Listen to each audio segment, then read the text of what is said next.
que creo que es bastante interesante y que usted ha puesto sobre la mesa, y es el tema del género, ¿no? El hacer ese apunte de género. Hace aproximadamente 10 días leía un informe de Naciones Unidas en el que decía que el cambio climático a quien más afectarían serían a las mujeres y a las niñas en los países en vía de desarrollo, por elementos y por un tema básico como es la agricultura, porque las mujeres son las que se ocupan entre el 60 y el 80% de la agricultura para llevar los alimentos a sus familias, cómo ese cambio climático afectaría pues, a las plantaciones de los cereales, a la recolección de los cereales, cómo son las mujeres y las niñas las encargadas de llevar el agua, con lo cual, cuanto menos llueva, mucho más lejos tendrán que ir y muchas más horas tendrán que caminar. Y un elemento que me llamó la atención es como ante catástrofes naturales, cómo serían las más perjudicadas, porque en algunas civilizaciones, en algunos países, las mujeres no tienen acceso a aprender a nadar y como ante esas circunstancias pues morirían ahogadas, ¿no? Son datos de Naciones Unidas que me resultaron bastante alarmantes y que los quería poner simplemente encima de la mesa, cómo las mujeres vuelven a ser, cómo las mujeres volvemos a ser y las niñas las más perjudicadas ante estas situaciones de catástrofes naturales o de posibles catástrofes naturales y cómo seguimos siendo las más perjudicadas ante los conflictos internacionales, ante los conflictos de guerras, cómo son las que sufren los abusos sexuales, son las que sufren las violaciones y cómo son las que sufren las nuevas formas de terror que se imponen, por ejemplo, en Nigeria. Con lo cual, bueno, pues poner simplemente encima de la mesa ese debate que creo que va en la línea con la encíclica que estaban ustedes explicando perfectamente. Gracias. Sí,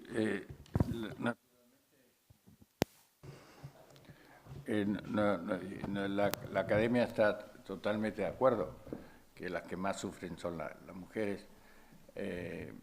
No solo un tema que me olvidé, uno de los aportes que la academia ha hecho es que hemos invitado también al secretario general de las Naciones Unidas, a Ban Ki-moon, el 28 de abril de este año, y a Jeffrey Sachs, que es su asesor económico más importante, y es el que tenía a cargo la redacción de las nuevas finalidades del milenio, que llaman del desarrollo sostenible, ¿no? Y allí pudimos intervenir, abriendo nuevamente el debate de los que ya estaba redactado, para poder incorporar en el objetivo 8 justamente estos temas que por primera vez aparecían en la redacción, que es justamente la trata humana, la nueva forma de esclavitud y el trabajo forzado de los niños y de las mujeres. Así que en el punto 8.7, gracias a nuestra intervención y a nuestro debate que lo abrimos allí y que se continuó hasta la final de agosto, tengo que decir, con una intervención también muy importante de Kevin Highland, que es el alto comisionar, le dice alto comisario, sería el título, el comisionar en inglés, el alto comisario nuevo, nombrado por la reina en el Reino Unido. Es una comisión que no es parlamentaria, sino que como estructura permanente, para velar justamente sobre las nuevas formas de esclavitud. Y él, que era jefe de policía y que trabajó con la Conferencia Episcopal Inglesa por muchos años, especialmente con el tema de las víctimas del trabajo forzado y de la prostitución en Inglaterra, y fueron los que, paralelamente al trabajo que hacía el arzobispo de Buenos Aires, Bergoglio, ni sabían, pero se interesaron de los mismos temas, ahora han constituido el grupo de Santa Marta, que consiste en obispos interesados en esto y jefe de policía.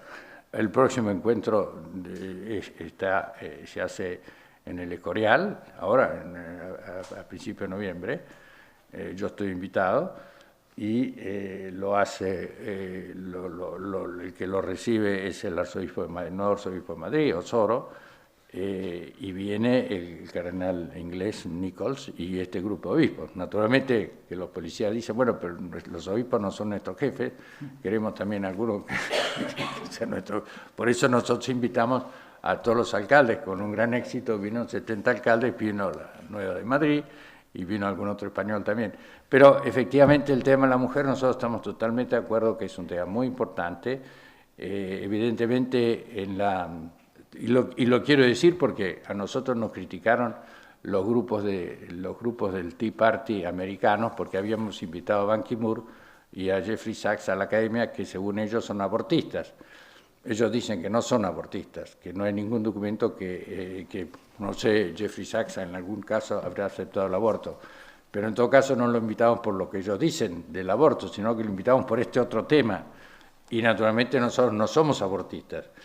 Y quiero decir también que el tema de la salud reproductiva, que es uno de los temas más discutidos, ahí la Santa Sede, con toda su actividad, desde la época del cardenal Martino, que trabajó en estos temas, y en los encuentros diversos que hicieron en Pekín, etcétera,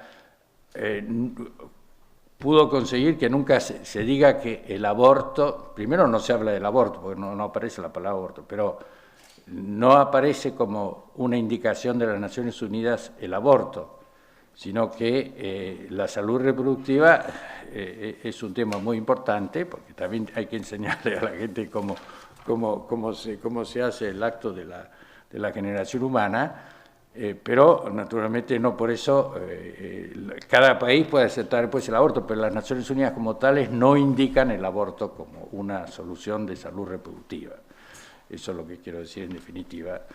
Y eso fue una obra grande, no solo de la Santa Sede, pero fue también fundamentalmente de la Santa Sede, que junto a otros países para que el aborto no sea una de las formas de la salud reproductiva, quiero decir eso. Pero estoy totalmente de acuerdo que es una cosa fundamental el tema de la salud reproductiva, también como está en estos documentos. ¿Alguna otra pregunta? Sí, por favor. Porque además hay muchas otras cosas, mutilaciones y otras cosas que se hacen extensamente, fomentadas por algunas religiones en África, que son contra los derechos humanos y que nosotros estamos en esa posición. Sí, la mujer es lo que más sufre la discriminación, como dice el Papa Benedicto. Hola. Hacer una indicación en el sentido de la cuestión, para superar un poco la cuestión del género, en el sentido de que dentro de las nuevas modalidades de explotación de la mujer, en concreto de prostitución, pues que son mujeres las que gestionan en algunas ocasiones este tipo de negocios, este tipo de situaciones. Simplemente está a punto por superar un poco la cuestión esta del género, ¿no? Hay mujeres muy empoderadas y que pueden hacer cosas tan terribles como cualquier hombre, ¿eh? En otro sentido, entrando ya en la materia, agradecerle la exposición que ha hecho, que me ha parecido muy iluminadora, muy interesante. Ha nombrado usted a un autor que es Teilhard de Chardin, del que yo personalmente me considero afectado en lo profundo. Y este autor fue capaz desde una trinchera de la Primera Guerra Mundial, de escribir con su prosa singular El fenómeno humano, donde nos explica que todos estos acontecimientos que vivimos no debemos preocuparnos, en el sentido que son simplemente la transitoriedad hacia otro elemento de unicidad, que es donde realmente lleguemos. ¿Qué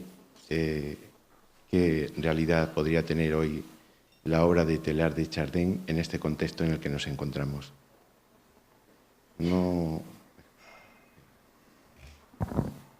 Bueno, Teilhard de Chardin está citado por el Papa, la encíclica misma habla de Teilhard de Chardin, en una de las notas significa Teilhard de Chardin. Digamos así, la idea fundamental tampoco es de Teilhard de Chardin, ¿no? Tiene su referencia, es Darwin, es una idea evolutiva, que hay. O sea, a diferencia de la idea griega, que todo Estado ha sido hecho desde el principio en modo estable y que más bien la historia tiende a repetir en ciclos, en Teilhard de Chardin hay una idea de progreso evolutiva que él recoge de lo que, digamos, definitiva de Darwin, y él aplica al ser humano y luego al orden cristiano, etc. Bueno, eso no por eso está digamos, toda la filosofía de Teilhard de Chardin, el Papa no cita toda la filosofía de Teilhard de Chardin, ni es teilhardiana, la sigue. Algunos la han acusado de teilhardiana. Hay un movimiento de derecha que se llama Una Voce, que ha publicado ahora un artículo diciendo que la encíclica es toda teilhardiana y pone frase de Teilhard de Chardin y frase de la encíclica y trata de decir que son iguales, pero no es así. La encíclica está dentro de la el problema de Teilhard es que la acusan un poco de panteísmo, es decir, efectivamente ahí ponen alguna frase de Teilhard que está en contra de la idea de creación. Bueno, yo no quiero entrar en el tema de Teilhard porque es más complicado, pero quiero decir, la encíclica recoge en todo caso este movimiento dinámico, evolutivo, que ya el Papa Benedicto a la Academia le habló, y Juan Pablo II le habló también a la Academia de que la evolución no es incompatible con la idea de creación. Dios crea las cosas dando el ser, y cómo se van articulando después las cosas puede ser también una forma evolutiva. No va contra la idea de creación. No hay oposición entre creación y evolución, fundamentalmente por un problema filosófico, y que es la creación es la puesta del ser participado. La evolución es la forma como la naturaleza actúa. Ahora, la creación no es un movimiento de la naturaleza, este es el punto, sino que es un movimiento que se puede entender con la filosofía. Si yo les pido a los académicos nuestros de la ciencia que me expliquen qué cosa es la creación, ellos me dicen, nosotros no podemos hablar de eso, es un tema filosófico. Podemos explicar cómo son los movimientos de la naturaleza, cómo se da la generación, cómo se da una evolución de una especie a la otra, en algunos casos, en las microespecies, pero no podemos explicar cómo de la nada aparece el ser. Eso es un problema filosófico, que es el problema de la creación. Para aquellos que se hayan quedado, no sé si hay alguna otra pregunta en la sala. Sí, por favor, Ana Vega. Me voy a perdonar, me estaba resistiendo a hacerla, pero quien me conoce sabe que es difícil que me resista. A ver, hay una idea, al menos para mí, muy importante de lo que usted ha transmitido en el contexto del diálogo interreligioso, que es esa tarea de denuncia compartida por distintos líderes religiosos cuando afecta a valores universales que interpelan a la dignidad humana, como el que ha subrayado de las nuevas formas de esclavitud. Yendo un poco más allá, desde su experiencia de la actividad de la Santa Sede y en esta línea del diálogo interreligioso, ¿hasta dónde se está dispuesto a llegar en esa denuncia? Me explico. En mi trabajo como académica en contacto con Naciones Unidas, esa denuncia va dirigida al primer mundo y, por ejemplo, a veces a los propios cascos azules, como se ha denunciado, como artífices principales de estos abusos, como también todas las políticas migratorias, o yo he asistido a sesiones en Naciones Unidas donde se acusaba de esclavitud sexual al personal que trabajaba en las embajadas. Esto a veces, si uno no está en esos circuitos, no llega. Y es la gran paradoja y el gran cinismo, muchas veces, de los propios personajes que deberían defender los derechos humanos, aprovechándose de su situación de superioridad.